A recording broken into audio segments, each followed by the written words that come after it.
Hey, Danny, Mr. Danny Alcaraz, you have a question here for Miss Wendy? Yes. I would like to know who owns the Carousel Mall. Does the city own it? Yeah, you own it. And How come we don't do something with this Carousel Mall and make it like it used to be? If we can figure out how to pay the $16.9 million off, which is what the mayor and the majority of the city council did a couple years ago, they kind of shoved the asset into this private nonprofit. Oh, really? Economic Development Corporation. So you taxpayers basically had no more control over it. And I think it was a big mistake. I voted against it because I really feel the private sector needs to take this over and make it what it was or what it used to be, or find another use for it. Wouldn't it make common sense just to turn around and give the people here in San Bernardino or other cities to have an incentive, maybe 6 months, $100 a month or something like that, until they get going, and then boost the city back up again? You mean in terms of renting the spaces? Yes. Absolutely. I mean, the private sector does that all the time. 6 months free rent, all the time. That's what I think. I think it's a great idea. Yeah. Yeah. But the mayor is in charge of this. Oh, so we need San Bernardino needs to be more city friendly, business friendly. The city needs to understand that small business is the lifeblood of the cities. It's always been the lifeblood of this city, and I just am not so sure that bureaucrats or people who have been in government all their lives have never had to make a payroll. Like, Danny, you and I have to make payrolls every other week, every other Friday. Right. I don't think if people don't know how to do that, they think they're going to spend other people's money every day of the week, all day long. You're never going to get it back to a small business kind of town. But there is room for big business, but the big business has to be able to invest the money like they did, say, in Indianapolis, downtown Riverside. Right. Big business money came in. They infused that capital. It created the catalyst that then became the new downtown Indianapolis, as an example. You look at it now from 15 years ago, it was ridiculous. No one would be downtown. Right. And same with New York City, same with downtown Riverside. Yeah. We can do that, but we've got to start enforcing our rules. We've got to stop allowing people to do things that they wouldn't be allowed to do in their own homes. Yeah. No less on the streets of San Bernardino. I mean, what do you think about the planning department, how the rules are? And you got to go through all that stuff and then pay them money and all that. And I think they make it too hard. That's what I think, too. I think they make it way too hard. People give up after a while. Well, I've actually gone to the third floor with small businesses that want to open up. And they go through this rigmarole and this red tape and these roadblocks. And I say, hey, I'll go with you. Let's go do this. And some of these people on the third floor don't know who I am. They didn't know who I was, which was the way I wanted it. I wanted to see for real life how people are being treated when they try to go open a business. You would not believe some of the things that these people would tell these small business owners who wanted to open a small business. I do. There you go. I was there. There you go. Yeah. There you go. Yep. So we've got to have people that are behind those counters understand what being in small business really means. Yeah. They can't have been a bureaucrat all their lives, just taking a government paycheck. I mean, granted, there are some wonderful employees at City Hall. There are some. But if you find employees are not being helpful, they're not forthcoming with the easier way to do things for a business, I think that's criminal. I really do. Yeah. Discouraging. And a crisis like the San Bernardino, the crisis that we are in. I mean, there's no surprise. It's been all over the news. It's been on national news. It's been on national papers. San Bernardino is in a crisis, and all that. Some of that stuff right there, all that red tape, it have to make it a little bit easier to generate some kind of income, so that San Bernardino can get back to where it used to be. That back San Bernardino was named, I think it was in the 78, something like that. City. All-American city in the whole nation in 1978. We were the All-American city. And what were we then? We were a blue-collar town, lots of jobs, railroads, railroad, the base, Kaiser Steel, lots of small businesses. It was a mom-and-pop blue-collar town, families. Yeah. Churches, schools. Yeah.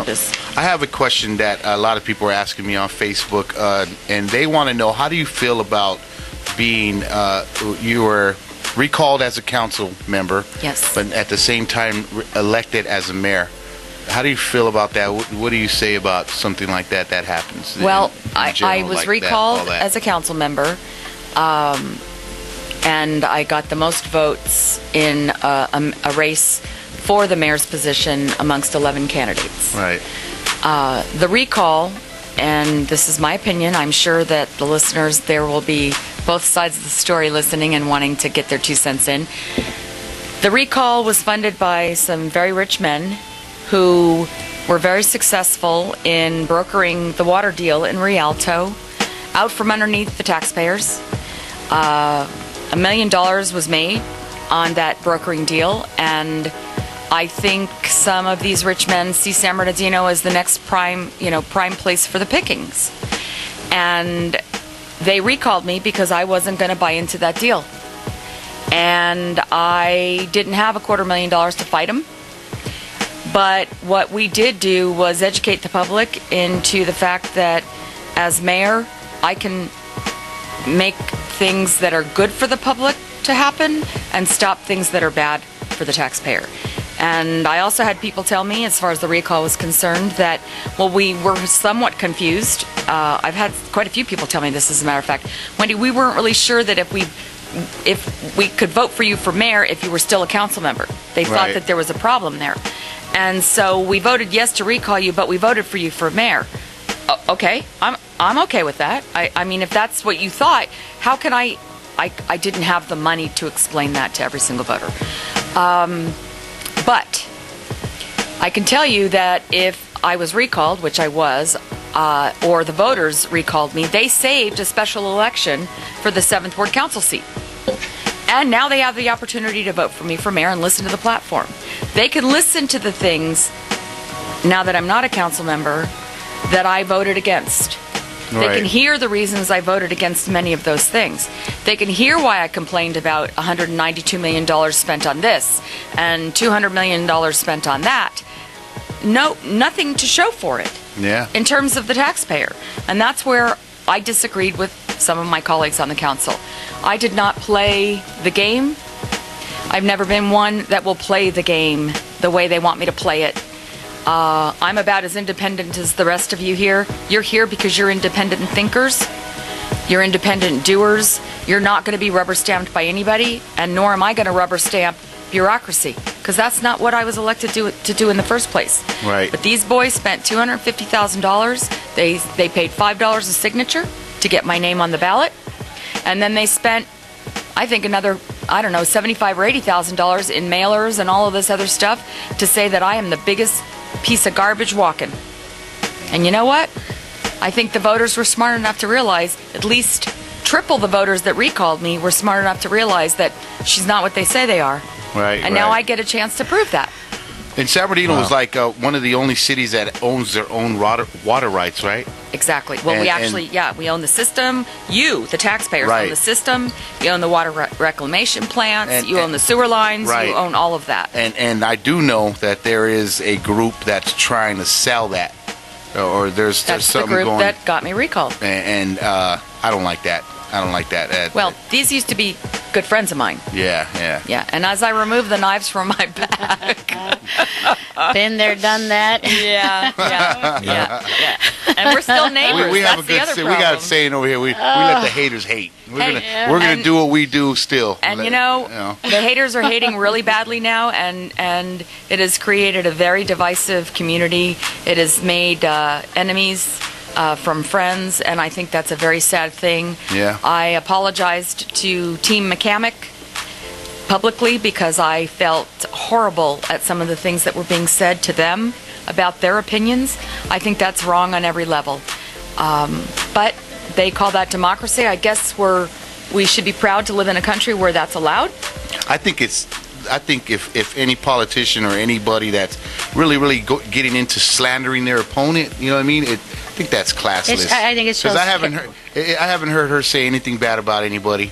You know what I mean? Really, she hasn't really said anything. She hasn't put no names out there or anything, and I respect that because it shows your character. Exactly. You know what I mean? And people that February 4th, if you're gonna make a difference in this city, you'll get out and vote.